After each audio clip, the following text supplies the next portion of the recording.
What's up guys, and welcome back to my channel, and today we'll be looking at the Grand Mafia again. And quite a number of you have been asking me on content on how do you defend your turf in the Grand Mafia, and I've come up with several suggestions and tips. However, before I begin explaining how you should defend your turf, I want to say that if you can avoid battles to save your units, and if you can't defend, you should concentrate on saving your units first and not take a raid or an attack. And this is just a suggestion on when should you be able to take raids or when you are not able to take raids. So to me, if you have less than 3 million troops, tier 3 and tier 4 troops combined, I think you shouldn't take any raids at all. I recommend that you have at least 5 to 6 million total troops, and also a good amount of tier 3 and tier 4 within these 5 or 6 million troops. If not, you would never win against a raid.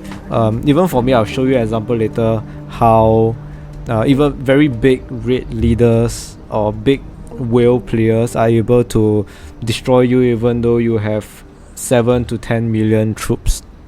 And of course, safely, in general, you should be able to defend properly if you have more than 10 million troops, provided you are wearing your battle gears and your battle specialties to increase your troops buff. Yeah, so with this, let's move on to a couple of scenarios where I will describe when I would defend or when I would just avoid taking this raid or attack.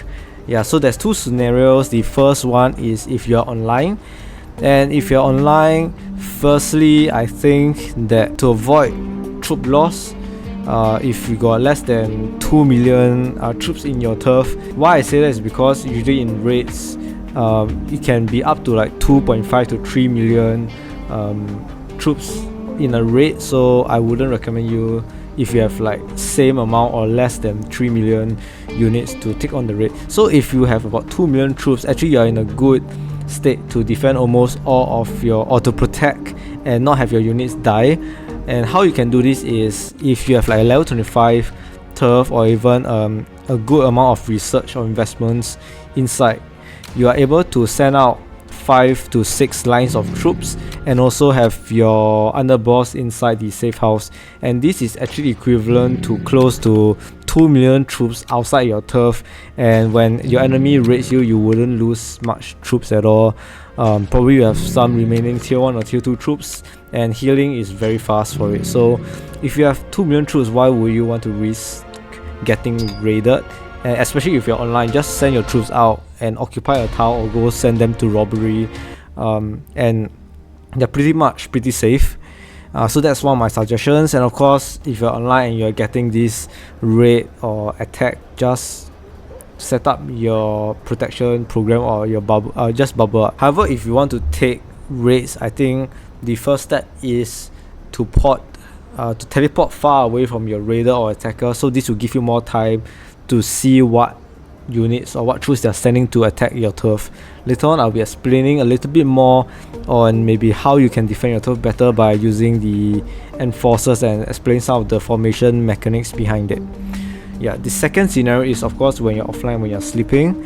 Of course, the first thing that you should do to avoid troops is to put a bubble, but if you can't for whatever reason, you have to take the raid. Remember to always equip your battle set and also your specialties set as well. This will tremendously reduce troops from dying or even getting wounded. Yeah, and the second is to set up better formations that is probably more advantageous to you or leaning towards the much advantageous side for you. Of course, with that, let's take a look at the game, deeper into the game. Here I will show you my war formation. The most important thing to let you know is that I mainly use the bruiser and biker set. So what I have here is a mixture of all three, honestly all three of the different kind of enforcer troops. Over on my war, I have the defensive enforcer that is specialized in bikers, hitmen and bruisers. That's what I meant. And the reason why I have a few of these is because my first priority is to get crew attack, which buffs all of my troops regardless of their troop type. I only have mainly free enforcers. My paid enforcers aren't up to a very good level yet, so I must use my free enforcers first because they have better buffs. So I have the Booba, the Anonymous, and of course the Hellcat, which all of them gives crew attack. And why I decided to have one Hitman is because I use Bruiser and Biker set, so my Hitman attack will be weak. Thinking is that I want to have one Hitman Enforcer that provides more Hitman attack, so in an event that the enemy tries to attack my weak point, I have my Hitman to attack their bikers. And of course, before we dive into the formations part, the most important thing to always know is what counters what. Where's my associate star promotion? Level 3. And over here we can see what counters what. So as you can see, the Bruisers will counter the Hitman, will counter the Bikers, and Bikers will counter Bruisers. And because I am wearing the Bruiser and Biker sets, I have the Bruisers countering the Hitman and the Bikers countering the Bruisers, but I have nothing that counters Bikers, which is why I have at least one or even two Hitman Enforcer that is on my wall, so that it will provide more Hitman attack in case my enemy raids with a full Biker set and I don't have my Hitman buffs to properly kill all of these like Biker troops. If you were to see my video on guide on attacking turfs, people can attack you in many different sorts of ways, but the most common way is they want to try to attack you in a way that is much more effective in attacking your specific equipment set. So for my case, it's Bruiser and Biker, and because I am weak on the Hitman attack, they will attack me with Bikers, and I'll show you an example right now. As you can see, this person used a full Biker raid, and obviously my Hitman attack is the lowest, so even though he had way fewer troops, 2.5 or close to 2.6 million in the raid, there's not even 2.5 million troops that is able to counter my set, I would still lose. Of course, there are many other factors, because obviously his buffs are way crazier. I won't show you the buff stats, but his crew attack buffs, crew defense, HP, and many other miscellaneous buffs, almost everything is obviously overpowering my buffs. So, which is also why I said having 10 million troops would be better. Even double the rate, like 5-6 million, isn't really enough to defend yourself from big raid leaders, and this guy is obviously very strong. Now 2.2 billion guy, even this crazy enforcer is grand. Alright, the next step is how do you set up your formations, and I've set up Hitman Square.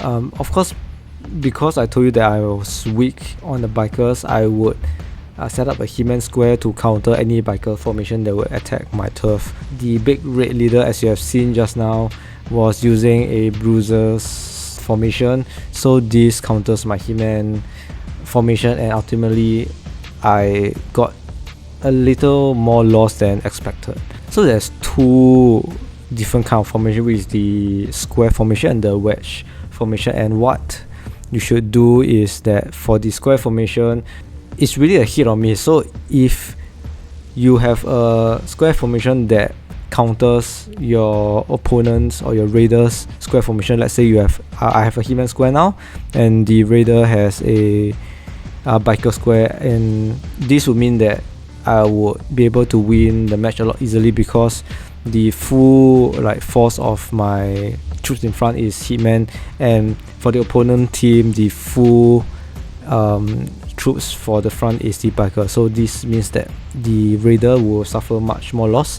So for the wedge set, it is a little bit on the safer side, because the front is not an entire 4 troops. There's no Hitman 1, 2, 3, 4, and it's more of a vertical formation. So whenever you receive this kind of, or when you use this wedge formation, usually you will lose less troops, and it's a safer formation to be on. So I would recommend, if you're a new player and you don't have a lot of troops yet, you should use the wedge formation to reduce your troop loss. But if you have more, obviously you want to take down your raider, and you should choose the square formation. yeah, and I think that's it for this video. And if you enjoy my content, do remember to like and subscribe to my channel, and I'll see you guys again real soon.